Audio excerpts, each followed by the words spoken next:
सुद्धा जीवनामध्ये असा नेम करा बरं. काय नेम करा? नामस्मरण करा.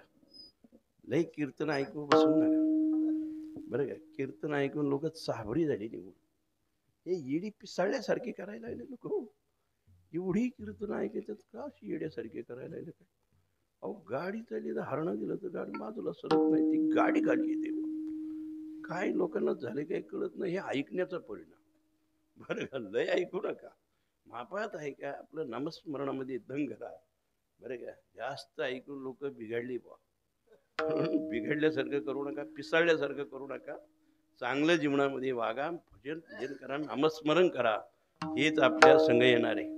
तुका म्हणे म्हणे हीची संकल्प वाणी, एक सरीने केलाने दिवा दिली झालेली सेवा माऊलीच्या चरणी, आई साहेबांच्या चरणी समर्पण करतो.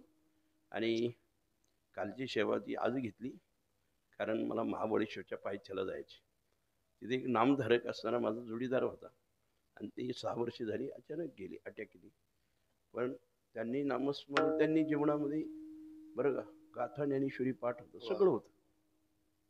काशीनाथ बाबांनी आम्ही काशीनाथ बाबांच्या सानिध्यामध्ये ते गुलाम महाराजांनी आणि मी 250 ते 300 पारायण गाथेची केलेली. बरं का, 250 ते 300 पारायण. बोलणं सोपं नाही. 3 दिवसात 2 दिवसात बाबा सांगन तसं पारायण करायला लागायचे. आणि ते वाचण्यामध्ये हातखंडा होता. आम्ही दोघं पी वाचण्यामध्ये आता गाथा पाठत होतं, त्याच्यामुळे आम्हाला वाचायला काय वाटत नव्हतं. म्हणून असे 250 ते 300 पारायण माऊलीच्या आळंदी पंढरीच्या वाटावर असणारे कारभाऱ्यां बरोबर आणि काशीनाथ बाबा बरोबर केलेले. माझे जीवलक असणारे मित्र होते, भामचंद्र डोंगराव. जवळ 30-35 वर्ष आम्ही दोघं एकत्र होतो. पण ते एवढे विद्वान असून समशिरा होता. पखवाज वाजवण्यामध्ये 1 नंबर. हा लावा तुम्ही. पखवाज वाजवण्यामध्ये 1 नंबर, गायनामध्ये 1 नंबर, पाठा 1 नंबर, प्रवचन करण्यामध्ये 1 नंबर. कीर्तन एकदाच केलं मी. 12 वर्ष भामचंद्र डोंगरावर काय केलं होतं, नुसतं झाडपाला खाऊन राहत होतो. 12 वर्षाचं माझं तप एक व्रत होतं, झाडपाला खाऊनच राहायचं. पण त्यांनी मला बलजुबरी केली, माझं ते व्रत सोडलं. आणि त्या व्रताच्या टायमाला एकच त्यांनी कीर्तन केलं, त्याच्यावर कीर्तन केलं पहिलं आणि शेवटचं. तर त्यांचं उद्या पुण्यस्मरण आहे, 6वं पुण्यस्मरण. एवढ्या लांब जायचं, जवळजवळ 700-750 किलोमीटरचं अंतर आहे. पंढरपुरामध्ये दर्शन घेऊन जायचं म्हणून ही बाळासाहेब यांनी या ठिकाणी मोठ्या प्रेमाने असणारा हा कार्यक्रम ठेवला आहे. पण तो अचानक आलाय तरी धैर्य धरून असणारा कार्यक्रम केलेला आहे. हीच असणारं तेवढं माणसाचं धैर्य, पारमार्थिक धैर्य बरं का. हा जगातलं दुसरं धैर्य नाही. हा बाकी किती ह्या जगारी जरी म्हणतात ना, जरी आकाशवर पोडू पाही ब्रह्मा गोळा भंगा जाई, वडवानळ त्रिभुवन खाई परी तुझीच मी वाट पाहे गा विठोबा, न करी अनिकाचा पांग्याला. अशा प्रकारची सेवा अविरतपणाने चालू आहे. आणि सर्व दिग्गज महाराज मंडळी या ठिकाणी येतात. हे चांगले जे काही हाडाचे मुरलेले परमार्थिक लोक, आणि तेच या ठिकाणी ठेवलेले. असे बाजारी कीर्तनकार नाही. हे लोक म्हणतात लई लोक कीर्तनाला समाज लई चांगला बरं का. लई लोक असणे याचं काही कौतुक करू नका. घाणीव माश्या बसतात, मग त्याचं काही कौतुक करायचे का? लोक मोजकीच असावा, पण जातीवंत एवढ्याला परमार्थिक लोक असावं. भली पोपली गोळा झाली आणि काहीच कीर्तनात मध्ये घेतलं नाही, हे तमाशा चांगले.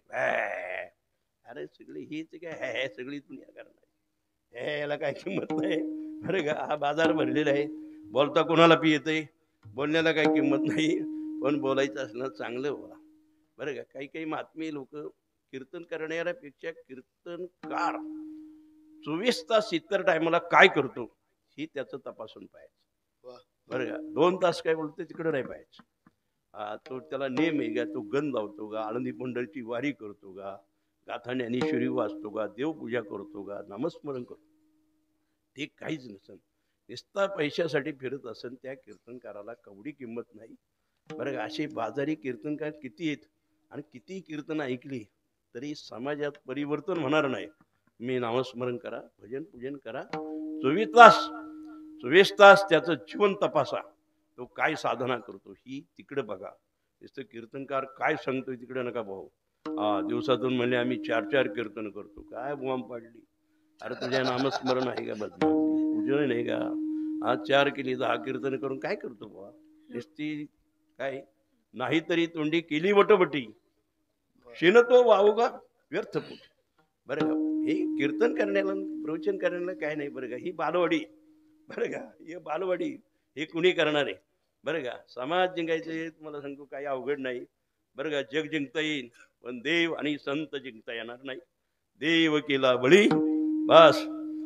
देव असताना आपलासा करावा. आपला तो एक देव करून घ्या. देव आपला झाला पाहिजे, आपण देवाचं झालो पाहिजे. आपल्यामध्ये धैर्य किती निर्माण झालं पाहिजे. परत तुम्हाला सांगतो आपल्याला आपली सेवा किती. तुका म्हणे देवा सत्य घ्यावी माझी सेवा. बस याच्या व्यतिरिक्त दुसरं काय. ह्या लौकिक गोष्टी काय होणार आहे बरं का. ह्या सगळ्या गोष्टी होणार आहे, तिकडे काही किंमत नाही. चला झालेली सेवा माऊलीच्या चरणी.